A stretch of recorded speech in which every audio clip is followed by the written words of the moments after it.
tout le monde, j'espère que vous allez bien. Bienvenue sur la première vidéo en français de ma chaîne. Si vous voyez mes cheveux comme ça, vous inquiétez pas, c'est pas qu'ils sont gras, hein, c'est que je viens de les laver.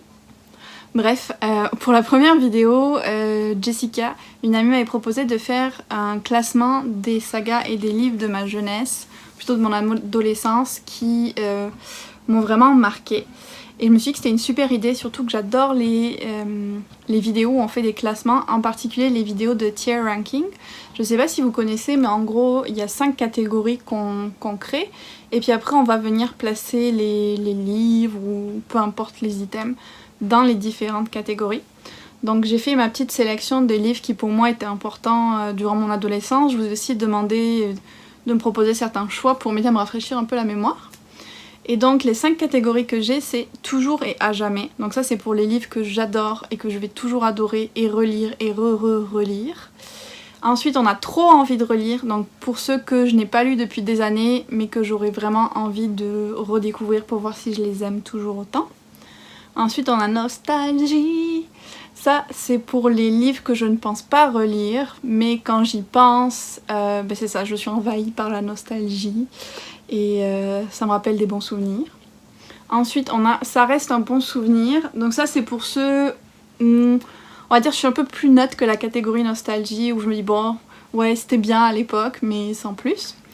Et puis la dernière catégorie c'est ça va rester dans le passé, donc ça c'est pour ceux que j'ai absolument pas envie de relire et maintenant je peux y voir des défauts et tout que je voyais pas forcément à l'époque, donc des livres qui me font vraiment plus envie aujourd'hui. On va commencer avec 4 filles et un djinn que j'ai lu, je pense, plusieurs années après qu'il soit sorti parce que j'avais enchaîné plusieurs volumes. Je me souviens que j'avais vraiment adoré quand je les avais lus, mais je pense pas que maintenant j'aimerais autant. Je pense que je verrai plus de problèmes dans cette saga maintenant. Je vais pas présenter les livres d'ailleurs parce que, bon déjà ça prendrait trop de temps, mais aussi parce que c'est des livres quand même hyper connus et je me dis que si vous regardez la vidéo c'est sûrement que c'est des livres qui ont été importants pour vous aussi, donc que vous savez de quoi il parle. Alors 4 filles et un djinn, ça va être soit dans nostalgie, soit dans ça reste un bon souvenir. Je pense que je vais mettre dans ça reste un bon souvenir, parce que vraiment quand j'y pense, c'est ce que je me dis, mais en même temps je suis capable de me dire que sûrement maintenant je les aimerais beaucoup moins. Ensuite on a Où es-tu Alaska de John Green. Honnêtement celui-là on va le mettre dans ça va rester dans le passé parce que je l'avais lu, parce que j'entendais parler de John Green partout. Je me souviens, je l'ai lu dans ma piscine un été, genre j'ai cette image très précise de quand je l'ai lu et franchement j'avais pas accroché. Désolée pour tous les fans de John Green, mais moi j'avais pas accroché. Ensuite on a Alice Détective. Ah là là les Alice, j'en avais des dizaines et des dizaines. J'ai choisi là l'édition que j'avais moi parce qu'il y en a des beaucoup plus anciennes parce que ça date quand même Alice Détective. Et je les adorais, je les dévorais tout le temps ces livres. Est-ce que je les relirai? Je sais pas, des fois je suis un peu tentée, mais je pense que ça va plutôt être dans nostalgie. Parce que ouais, j'en ai vraiment un bon souvenir de ces livres et je me régalais à chaque fois et c'est un peu les premiers livres enquête détective que j'ai lus de ma vie quoi. Ensuite on a Ange et compagnie. Celui-là est un peu moins connu mais moi ça m'a vraiment marqué toute mon adolescence et pourtant c'est des livres plus jeunesse. Je crois que l'héroïne elle a 12 ou 13 ans quand même, mais je les ai lus jusqu'à l'an dernier quand j'étais en France. Je me suis commandé le dernier, vous voyez, parce que j'étais trop fan. C'est une fille qui meurt, ça commence comme ça le livre, et qui se retrouve à devenir un ange et à devoir accomplir des missions sur Terre, et ça avait un côté hyper fun et moderne, et j'aimais vraiment beaucoup. Donc, je vais le mettre dans toujours et à jamais, parce que même si je suis beaucoup trop vieille, je continue à les relire. Ensuite, on a Cavalier Vert, ça aussi je pense c'est un peu moins connu et je les ai lus plus vers mes 17-18 ans, donc vraiment un fan de mon adolescence, mais c'est une saga fantasy que j'aimais vraiment beaucoup et je les ai rachetés, vous pouvez pas le voir, ils sont un peu plus hauts là, mais je les ai rachetés en VO pour pouvoir les relire, donc on va mettre dans Trop envie de relire. Après on a Cœur d'encre, celui-là, franchement je m'en souviens quasiment pas de ce qui se passe à part que la fille elle va dans un autre monde. Donc je vais mettre ça va rester dans le passé parce que ça m'intéresse plus vraiment et puis je m'en souviens plus trop. Après ça on a Divergente qui est quand même une des sagas qui m'a le plus marqué, pareil que j'ai découvert vraiment fin de mon adolescence. J'avais adoré. Maintenant je sais pas trop ce que j'en penserai mais j'ai vraiment envie de les relire et justement de voir quel est mon avis sur cette saga maintenant. Eragon c'est un peu la même chose, je les ai lus au fur et à mesure qu'ils sortaient donc ça a vraiment marqué toute mon adolescence. Et je pense que je vais les mettre dans trop envie de relire parce que pareil je les ai rachetés en VO et j'ai vraiment envie de tester en VO et de voir si je les aime toujours autant. Ensuite on a La Quête des Willan, celui-là il n'y a même pas de question qui se pose, c'est du Pierre Bottero, ça va dans toujours et à jamais. Je les ai lus je sais pas combien de fois, je vais continuer à les relire presque tous les ans, j'aime tellement Pierre Bottero, plus je les lis, plus ça éveille d'émotions en moi parce qu'à chaque fois je me souviens de toutes les autres fois où je les ai lus et tout et franchement je me régale. Ensuite on a Fruit Basket, j'ai mis un manga aussi dans ma sélection parce que je pense que eux j'ai commencé à les lire, je me souviens que j'ai commencé à les lire quand je suis allée chez ma cousine de Lyon, à l'époque où mes parents divorçaient. Petit moment histoire personnelle. Donc en tout cas j'ai commencé à les lire à ce moment-là et puis j'ai vraiment continué à les acheter tous. Et j'ai adoré, j'ai vraiment envie de les relire, mais je pense que je vais les mettre quand même dans toujours et à jamais parce que je suis sûre que je vais adorer ma relecture de ces mangas-là. D'ailleurs, il faudrait vraiment que je trouve un moment pour les relire. Peut-être cet été quand je vais rentrer en France. Après ça, on a Graceling, peut-être un peu moins connu aussi. C'est de la fantasy que j'ai lu à peu près au même moment où j'ai lu Cavalier Vert. Et encore une fois, je les ai rachetés pour pouvoir les relire en VO. En fait, il y a plein de livres comme ça que je vois que je les ai rachetés pour les lire en VO, pour les tester à nouveau. Harry Potter. Ok, bon, Harry Potter, je vais prendre un petit moment pour vous en parler. Clairement, ça va dans toujours et à jamais parce que je vais toujours garder cette saga dans mon cœur et ça restera une de mes sagas préférées qui a le plus marqué ma vie. Mais je veux quand même mentionner que j'ai décidé de ne plus la promouvoir sur mes réseaux sociaux, en particulier Instagram, suite à tous les propos transphobes que J.K. Rowling a eu. Et c'est pas juste des tweets, une fois, ça a été répétitif, elle a écrit un super long essai qui était transphobe, et même par certains côtés sexiste. Donc j'ai décidé d'arrêter de promouvoir et de poster Harry Potter parce que je trouve que même si c'est de façon indirecte, c'est une façon de la soutenir et c'est quelque chose que je ne veux plus faire. Si vous voulez en parler un petit peu plus, si vous savez pas de quoi je parle, n'hésitez pas à m'envoyer un message en privé sur Instagram, on pourra en discuter. Par contre je vais pas débattre de ça dans les commentaires, c'est mon choix et puis j'espère juste que vous pourrez le respecter. Voilà, la parenthèse est terminée. Ensuite on a Hunger Games. J'hésite aussi entre toujours et à jamais et trop envie de relire.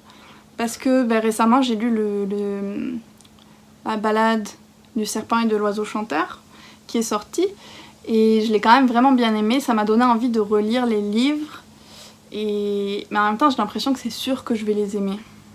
Je sais pas trop, je pense que je vais mettre toujours et à jamais parce que je suis sûre que je vais les aimer, je vois pas pourquoi je les aimerais pas autant.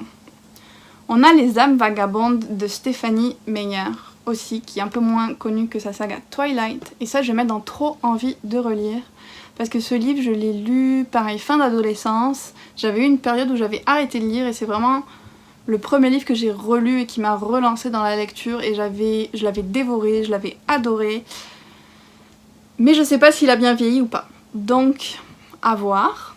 Ensuite on a, ah oui, le livre des étoiles, donc ça c'est très français aussi je pense, et ceux qui aiment la fantasy, je suis quasi sûre que vous l'avez lu. Aïe aïe aïe, ça me rappelle plein de souvenirs celui-là. Est-ce que je le mets dans nostalgie ou dans ça reste un bon souvenir? Parce que je pense pas que je vais les relire. Même si j'avais adoré l'univers magique, le fait que ça reprenne un peu les légendes de Bretagne. Je vais le mettre dans j'hésite. Non, dans ça reste un bon souvenir, on va dire quand même, plutôt. Après on a Missing de Meg Cabot, donc je sais qu'elle est plus connue pour Journal d'une princesse, mais moi je les ai pas lus. Par contre j'avais lu Les Missing, j'avais lu Samantha dans tous ses états, j'avais lu plein d'autres livres qu'elle avait écrits, et je les avais vraiment tous beaucoup aimés. Récemment j'en ai même relu un d'elle mais qui était plus adulte. Il y a d'ailleurs d'autres livres d'elle que j'ai lus, donc Insatiable et Une irrésistible envie de sucrer, qui sont plus adultes, et eux je les ai rachetés ici pour pouvoir les relire en VO. Mais concernant les Missing, je pense que je vais les mettre dans Nostalgie parce que je ne pense pas les relire, mais je les avais beaucoup aimés. On a ensuite Peggy Sue et les fantômes. Mettez un pouce bleu, mettez un commentaire si vous connaissez Peggy Sue et les fantômes, parce que j'ai l'impression que personne connaît des fois. Mais j'étais hyper fan de cette saga, vraiment depuis que le premier livre est sorti jusqu'à ce que j'en ai marre d'attendre la suite et que je l'abandonne. Donc j'ai jamais lu la fin, mais j'en ai lu au moins 7 je pense de Peggy Sue et j'étais à fond. Donc ça va être soit dans Nostalgie, soit dans Ça reste un bon souvenir. On va le mettre dans Nostalgie quand même, parce que j'aimais vraiment beaucoup Peggy Sue. C'était vraiment barré aussi comme univers fantasy, genre j'ai jamais lu rien de similaire après, c'était vraiment spécial. On a Percy Jackson. Alors Percy Jackson, je l'ai mis dans les séries phares de mon adolescence, parce que les livres sont sortis à peu près quand j'étais adolescente. Mais en vrai, c'est une série que j'ai découvert il y a 2-3 ans à cause de Marie de Muffins and Books. Et j'ai adoré. Donc je me dis, si j'ai adoré à mon grand âge, il n'y a pas de raison que j'aurais pas aimé à mon adolescence. Et eux vont aller dans Toujours et à jamais. Parce que voilà, je les ai aimés en tant qu'adulte. Donc je pense que ça changera pas si je les lis dans 10 ans ou quoi. Je vais toujours les adorer. Je trouve vraiment que c'est une saga de fou. Et c'est jamais trop tard pour commencer à la lire. Ensuite, on a les Rebecca Keane. Ceux-là, c'est difficile parce que je les ai adorés quand je les ai lus. Je les avais empruntés à la bibliothèque, donc après je les ai achetés. Ils sont dans mon étagère là-haut. Et en les relisant, je m'y attendais, mais j'ai vraiment trouvé pas mal de trucs problématiques, notamment au niveau des relations amoureuses. Mais en même temps, j'ai commencé à les relire. Et parce que je les avais adorés la première fois, je les ai quand même aimés. Je sais pas. Je vais les mettre dans Nostalgie, parce que je pense que je les aimerai jamais autant que la première fois que je les ai lus. Mais je vais finir de les relire quand même. Et puis je sais que je vais acheter la suite quand elle va sortir un jour. Les Royaumes du Nord. Les Royaumes du Nord. Je les ai lus il y a vraiment longtemps. Je pense que j'avais entre 11 et 13 ans, on va dire. Et j'en ai pas un super bon souvenir, dans le sens que c'était quand même très sombre comme fantasy. C'était assez dur. Et c'est ça, je les ai tous lus. Et je pense que j'étais vraiment fascinée par l'univers, mais j'ai trouvé quand même très sombre. Donc, je vais les mettre dans Ça va rester dans le passé. Parce que je pense pas que je les relirai.